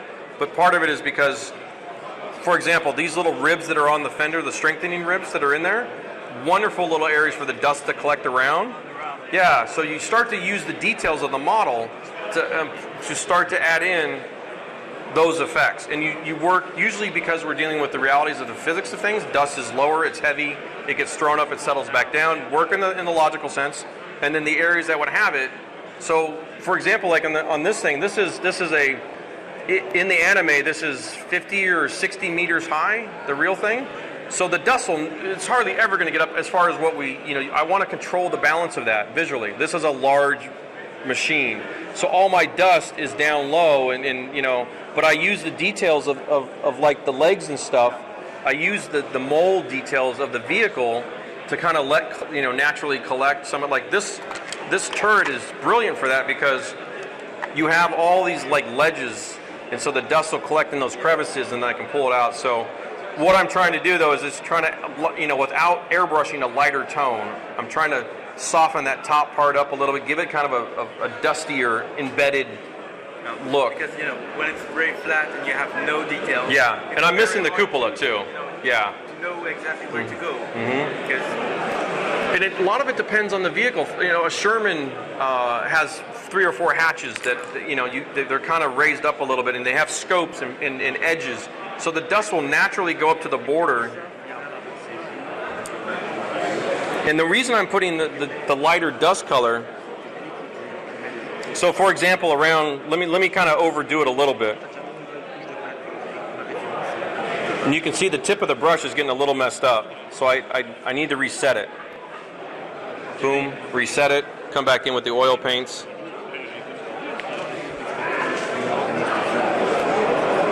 And I'm drawing it right in there. You can see, I get the thinner in there, I get the paint in here. This is what I want you guys to see, the hand motions, this is how you load the brush up. And what I'm doing is I'm looking at the paper towel. I want to put the color there, but I don't want the thinner to go everywhere because then it's just a mess. There's too much. So I'm trying to add in like a moist, wet oil, but it's not bleeding out because the paper towel has absorbed the thinner out of it. I've got paint on here that's got a little bit of thinner so I can work with it. And so now you can see I've kind of painted that into that section. I'm trying to just, for the dust, like how do I do that? And so this is a natural area where that would happen, what we're thinking. So, and then I take my blending brush. Actually, I want the other one.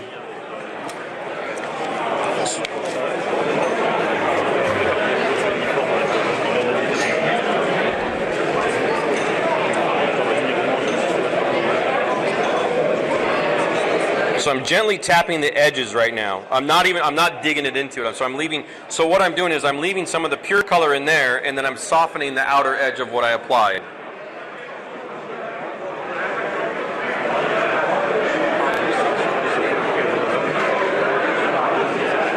And since this particular design of vehicle, this is a very flat surface, it's not going to run off in the, like the front slope of a King Tiger where you've got that nice ledge where things can run down perfectly. It's beautiful when we do it.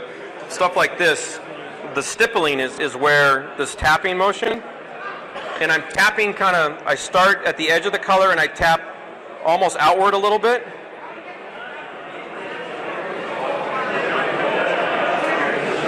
And then hair dry. Because if I let that dry like that, I'm going to get a little bit of a thinner, of an edge to it. And I did. I let it sit a little bit too long, which is not the end of the world. But, dealing with the tide marks is part of chemicals that we deal with. So I just come in where the tide mark was a little bit and just tap it out. And that'll soften that and get rid of it, and it's no problem. So now I've got that dust in there. That's like the step one. And then what I could do is if I wanted to, color back. This is really cool. I like this part.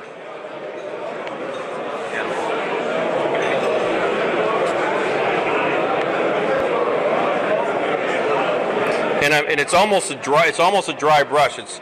I'm trying to get super tiny little specks in there of paint. And see how close I get to this. And I'm just flicking in that, so I'm actually aiming it. I'm actually directing the speckling. I'm aiming this down into this.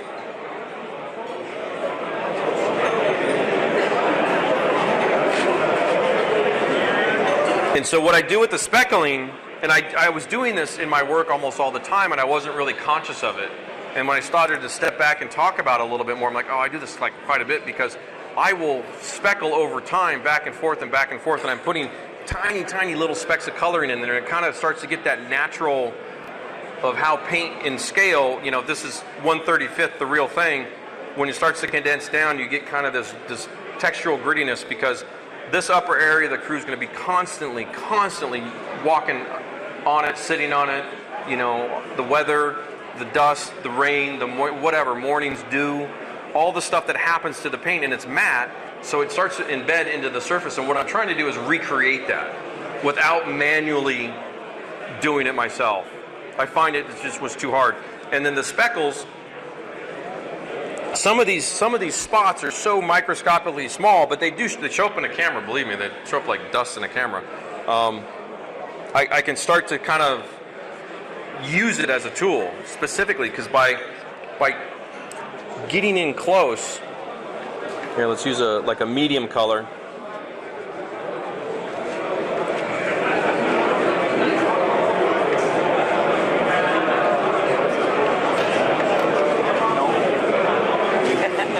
So as you see, that's whatever that is, you know, half a centimeter, so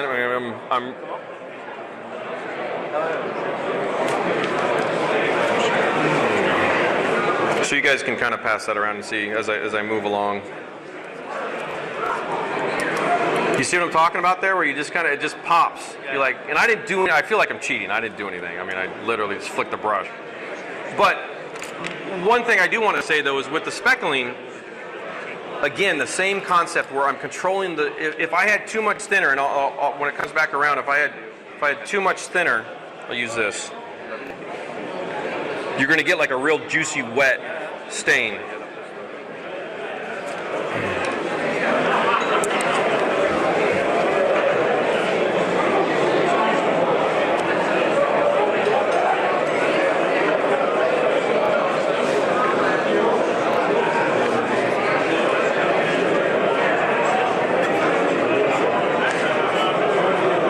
You know, and this is great for engines, whatever, but sometimes if you get too much, yeah, you'll get too much. So what I'm actually doing is the same concept is I'm getting the thinner, I'm unloading it, I'm getting the color, I'm wiping it down to see where I'm at, and I'm kind of where I almost need to be. I can, from experience, I can kind of tell, but if I see a lot of thinner bleed out, then this is too wet. So what I'm trying to do is it's just like the throttle on the car. This is the exact same concept. I'm trying to get, this is too wet, too juicy. Okay, so I come back in,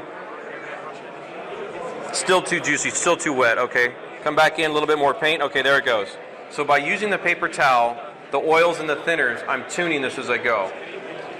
I forget all about the pre-made stuff. I don't have to do that anymore because I basically make it in the immediacy of the moment of what I'm trying to do.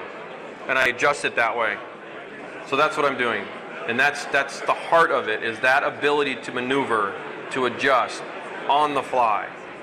So I can do this panel here. So this larger panel here, I can come in here.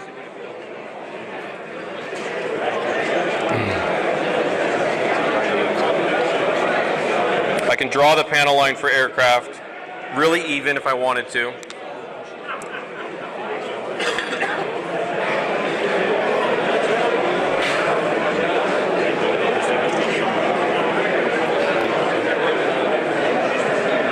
Cleaning it up a little bit here. Pull some of it out.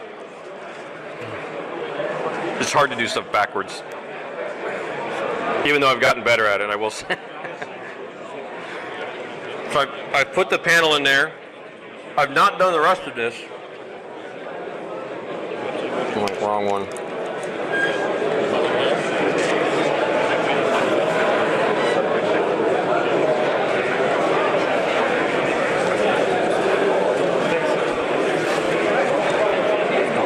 So much. Oh, you're very welcome.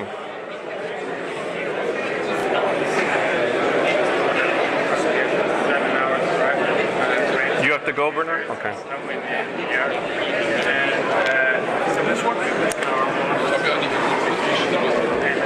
So what I'm doing is I've started to put a concentration in the corner. But to do this with a pre-made wash is a little bit difficult. So what I'm trying to do is I'm trying to control the amount and come up with something, you know, I'm starting to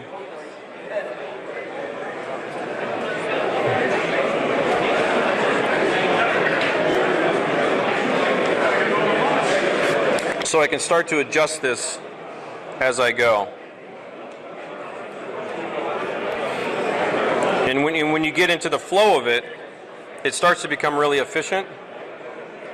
Even though you think you'd want to do the whole thing.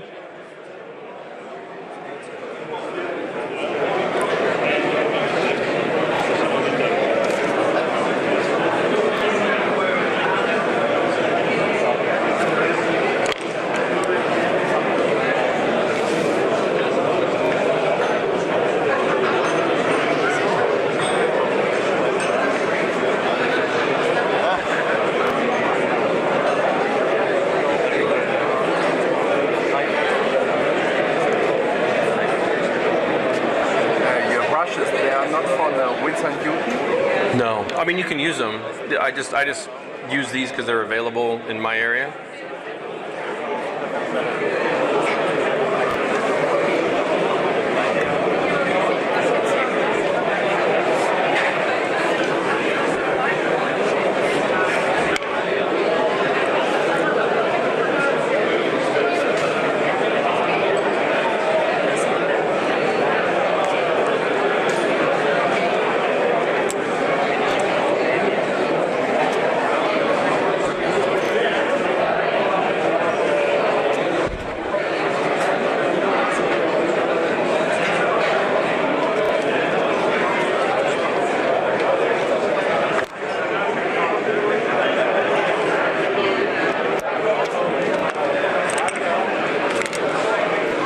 Okay, so what I'm just trying to show is basically with an aircraft situation. By doing things this way, I'm able to get into this. I'm able to get into this and start doing some things. So what I did was, I've got the traditional wash in the panel. I've added a little bit more discoloration in the panel, and then I've added some light colors, and I've added this to really weather this and start to work it. And so by doing this on the fly, I start to break away from some of the standard processes, and now I get a little bit more of an original effect, and/or I can match a photo effect that is hard to how did that happen? So the oil paints are really powerful in the sense that you can kind of start to do some things with that, and that's kind of what I just real quick. These are all easy to reach spots, but if you have, for example, the transmission around the different spots. I don't have anything to describe, but well, if you're doing interiors per se, of that's an interior part. Yeah, so sometimes you'll do some you can do some painting off the vehicle. You can do some because this all works. There's no right or wrong. It works at any point in time. So if you have to do it and then insert it and then do some more, work with the model. So I would. Yes, subassembly or paint as you kind of go build it into that. I had that in one of my books with the grill, where I had an interior and then I had to pre-paint a lot of the stuff. I did some preliminary weathering that I knew I couldn't get to. And you're not going to see very much of it anyway, and then get it in there and then fine tune the upper areas, and you can still get to it pretty much. But the same process still works. There's no with the weathering, the paints, how much thinner, and that's the important part. Yeah. So yeah, it's good. Yeah, good. Okay. Yeah. I mean, did it sink? I wanted mostly to be technique driven today, brushwork. So you guys can see how the brushes, you read about it, but how I use the brushes. And just that constant ability is something that I think is I think you guys start to fine tune your own stuff, you'll see. What happens sometimes to me is, for example, laying a first color oil paint, drying it with the air dryer, going over with another color, but you see it starts messing, or it starts to blend a little bit. I don't know if it's not because the oils are probably not, still dry enough. Okay. Or if you push this too much, yeah. So it sometimes happens. Typically, it's too much thinner. It's almost too much, and it's almost always too much thinner. If you're seeing a blending like a muddiness, yes. It's actually too wet. Believe it or not, you have to go drier. So what I want to see is if I'm going to put a color on top of a color. Yeah. We all do it. Okay, so if I want to put this dark color on top of this dust color.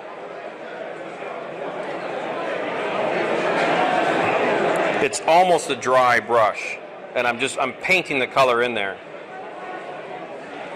so that I've got the layers that don't mix into each other. And that's what I was doing over in here too, was when I get to the darker concentrations, or when I get to the moments where what I'm going to put on top of that, if I say, for example, I didn't want to do that like joint color, or, you know, for the shadow or whatever, if I wanted just a darker shade of earth, which would make a little bit more sense because I'm layering, you know, the tones up. Get some color in here, like the next level shade. So by using the paper towel now, same idea. I'm drying this brush out, and it's like when we set up the dry brush. You know, when we're doing dry brushing, you're setting it up. That idea, pulling that back in, and then going right on top of the lighter color. And what I'm doing is I'm kind of tapping it in there. And since there's no thinner, like there's no bleed in right now, so it's paint on top of paint.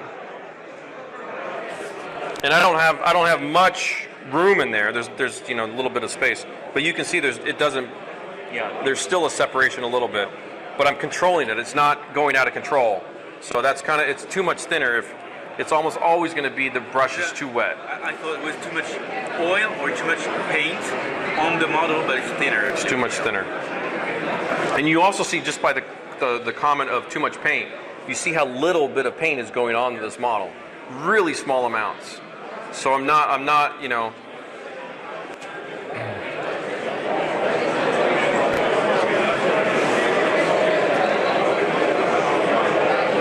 I'm not putting, that's a lot for me.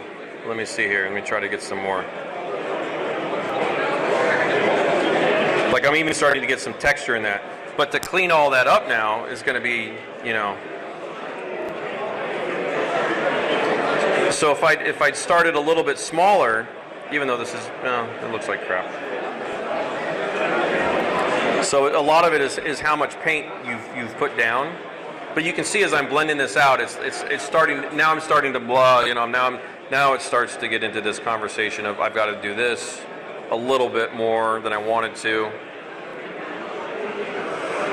It's a little bit harder to control. So I mean, it's not terrible, but it's the same idea. It becomes a challenge. It becomes frustrating. So quantity is important, which is why the size of the brush is important too. The precision of the tip. That's those kinds of things. And I did all that with this, and that's the same. This is all exactly the same. This is 1/100. That's 35th. That's 72nd scale. It's all the same tools. So it's a very flexible system, you know. So that's kind of what I was is this time around. I really wanted to show you guys the brushwork most importantly. So I think that's the missing link in all this. Not to use the cliche missing links, but squeeze that in there. But that's kind of what it is. It's the brushes, it's the quantity. So the difference on the table between what I think is a gold medal and what is not is typically the precision of the work, the quantities used.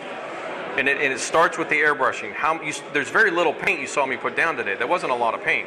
I've got so much extra paint in here. I'm even using too much. So that produces a fine quality airbrush finish. Start there. Then the oil paints, it's small concentrated amounts that you start to work, and then you can start to get this starts going. But if it's larger amounts or too thin or too much chemicals, it's a mess. It's really hard. So reduce, you know, cut back. So, and that's the heart of it. That's the key part of that is less and less and less on the brush. You can always build into it. So